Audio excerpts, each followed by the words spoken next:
Hello students, आज हम इस वीडियो के माध्यम से स्टेप्स ऑफ प्रोजेक्ट मेथड्स के क्या सोपान रहेंगे उसके बारे में जानेंगे। इससे पहले जो वीडियो मैंने डाला था उसमें हमने प्रोजेक्ट मेथड का मीनिंग और उसके प्रिंसिपल्स क्या रहेंगे इसके बारे में हमने जाना था। तो स्टेप्स के बारे में हम बात करते हैं। सबसे पहला जो स्टेप्स रहेगा वो रहेगा प्रोवाइडिंग अ सिचुएशन, परिस्थिति उपस्थित करना। सेकेंड, चूजिंग एंड पर्पजिंग, चुनाव और उद्देश्य।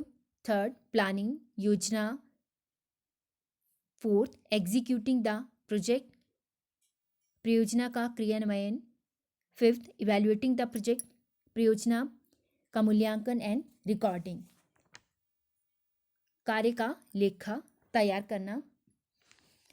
सबसे पहले प्रोवाइडिंग अ सिचुएशन, इसमें एक अध्यापक विद्यार्थियों के सामने एक परिस्थिति रखता है और विद्यार्थियों को उस परिस्थिति से संबंधित परियोजना तैयार करनी होती है। इसमें एक अध्यापक इस बात का ध्यान रखता है कि यह परिस्थिति विद्यार्थियों की आवश्यकताओं, योग्यताओं, क्षमताओं और रुचियों के अनुरूप होनी चाहिए। कहने का भावार्थ ये है कि इसमें एक अध्यापक विद्यार्थियों को उनकी आवश्यकता, योग्यता और क्षमताओं और रुचियों के अनुसार ही परिस्थिति प्रदान करता है, अथवा हर एक विद्यार्थी को उसकी क्षमता के अनुसार कार्य जो है वो दिया जाता है। सेकंड है चूजिंग एंड पर्पजिंग, चुनाव करना और उद्देश्य। योजना का निर्धारण किसी उद्देश्य पर निर्धारित होना चाहिए। मीन्स क्या है कि विद्यार्थियों की जो योजना है वो किसी न किसी उद्देश्य पर आधारित होनी चाहिए। सेकंड, जब विद्यार्थियों के सामने एक अध्यापक परिस्थिति रखता है तो विद्यार्थी उन अध्यापक के द्वारा प्रस्तुत की गई विभिन्न परिस्थितियों में से किसी एक परिस्थिति का चुनाव अपनी योग्यता अनुसार करता है। इसमें विद्यार्थियों को निम्नलिखित बातों का ध्यान जो है वो रखना पड़ता है। योजना अथवा परिस्थिति ऐसी हो जिसमें विद्यार्थियों को किसी वास्तविक आवश्यकता की पूर्ति हो सके। शैक्षिक दृष्टिकोण से योजना सही होनी चाहिए। योजना के चुनाव में छात्रों का पूरा सहयोग एक अध्यापक के द्वारा किया जाना चाहिए। योजना का चुनाव करते समय अध्यापक कुछ सुझाव तो दे सकता है, परंतु योजना का अंतिम रूप अथवा चुनाव छात्रों को स्वयं करना होता है।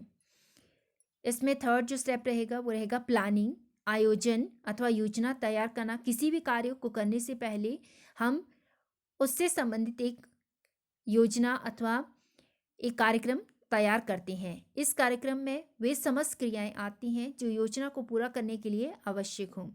इस काम के लिए भी छात्रों और अध्यापकों के बीच वाद विवाद को प्रोत्साहित करना चाहिए। प्रत्येक बालक को चर्चा में भाग लेने के लिए प्रोत्साहित किया जाए और फिर इस योजना में भाग लेने के लिए भी प्रोत्साहित किया जाए। विद्यार्थी योग्यता के अनुसार कार्य करने के लिए सक्षम हो जाता है जब वो किसी परिस्थिति से संबंधित योजना बनाता है, तभी वो उस परिस्थिति अथवा परियोजना में सफल हो पाता है। नेक्स्ट है एग्जीक्यूटिंग द प्रोजेक्ट, परियोजना का क्रियान्वयन। छात्रों ने अपने अपने निश्चित कार्य को संपादित करना होता है, इसलिए उन्हें उस कार्य से संबंधित क्रियान्वयन किस तरह से करना है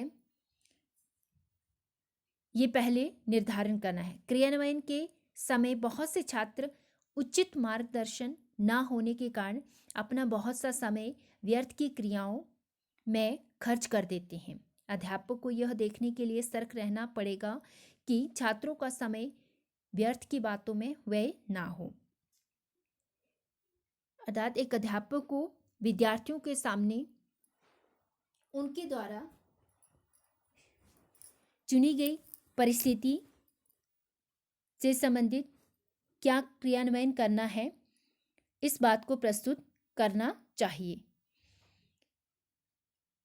अध्यापक के लिए ये आवश्यक बन जाता है कि वह बालकों को योजना के क्रियान्वयन के लिए पर्याप्त समय दे और इसके साथ साथ समय समय पर उनका मार्गदर्शन भी करता रहे।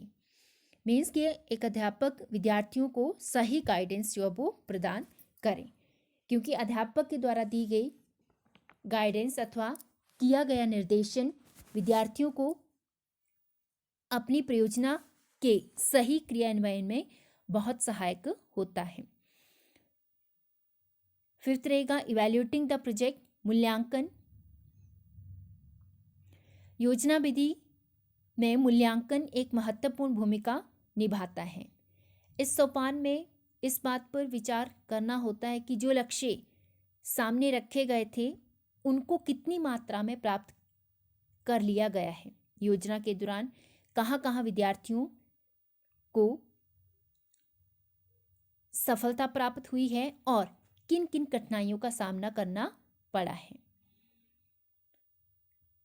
मूल्यांकन के समय सभी छात्रों को पूर्ण स्वतंत्रता के साथ अपने विचारों को व्यक्त करने का अवसर मिलना चाहिए। अध्यापक भी कार्य की प्रकृति के संबंध में अपनी सहमति दे सकता है। मूल्यांकन एक प्रकार का आत्म विश्लेषण है जो शिक्षण का एक महत्वपूर्ण अंग है। लास्ट रहेगा रिकॉर्डिंग, कार्य का लेखा। किसी भी कार्य का लेखा रखना बहुत ही आवश्यक है, क्योंकि लेखा विद्यार्थियों को भविष्य में निर्देशन प्रदान करता है। विद्यार्थियों के प्रयत्नों से जो उपलब्धियां प्राप्त हुई हैं, जिस सामग्री का उन्होंने संग्रह किया है, जो नए नए तथ्य उन्होंने खोजे हैं और जिन कठिनाइयों को उन्होंने परियोजना के समय महसूस किया है, इन सभी का लेखा जो है वो एक विद्यार्थी को रखना चाहिए। योजना का लेखा रखने के लिए सभी विद्यार्थियों के पास एक योजना पुस्तिका, जिसे प्रोजेक्ट बुक कहेंगे, होनी चाहिए और इसमें इन सभी बातों का लिखित विवरण जो है वो होना चाहिए। अगर हम प्रोजेक्ट मेथड्स की मेरिट्स की बात करें तो ये मेथड जो है वो साइकोलॉजिकली साउंड है, क्योंकि इसमें law of readiness, law of exercise and law of effect, इन सभी का ध्यान रखा जाता है। Second, development of the spirit of dignity of labour, श्रम के महत्व का विकास। एनकरेज डेमोक्रेटिक फीलिंग्स, प्रजातांत्रिक भावनाओं को बढ़ावा देना। Develop the feelings of responsibility among the students, विद्यार्थियों में उत्तरदायित्व की भावना का विकास।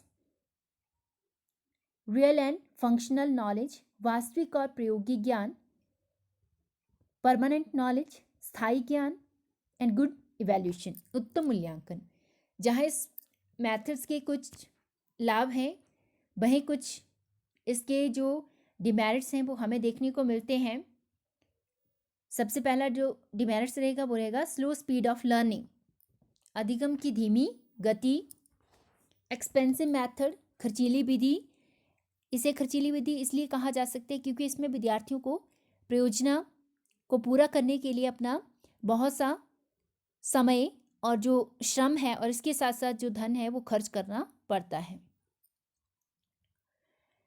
Less importance is given to the teachers, अध्यापक के महत्व को कम समझना और create wrong conceptions among the student, विद्यार्थियों में गलत धारणाओं का जन्म होना। और ये विधि जो है वो difficult to frame projects for higher classes, उच्च कक्षाओं के लिए योजनाएं बनाना कठिन होता है। छोटी कक्षाओं के लिए योजनाएं बनाना सरल और उपयुक्त भी है, परंतु अगर उच्च शिक्षा में हम देखें तो कक्षाओं में उपयुक्त योजनाओं का निर्माण करना बहुत ही ज़्यादा कठिन है। तो इस तरह से इस मेथड के जहाँ कुछ लाभ हैं वहीं कुछ इसके दोष हमें देखने को मिलते हैं। तो इस तरह से आज इस वीडियो में हमने steps of project methods and इसकी क्या मेरिट्स हैं और क्या डिमेरिट्स हैं इसके बारे में हमने चर्चा की। धन्यवाद।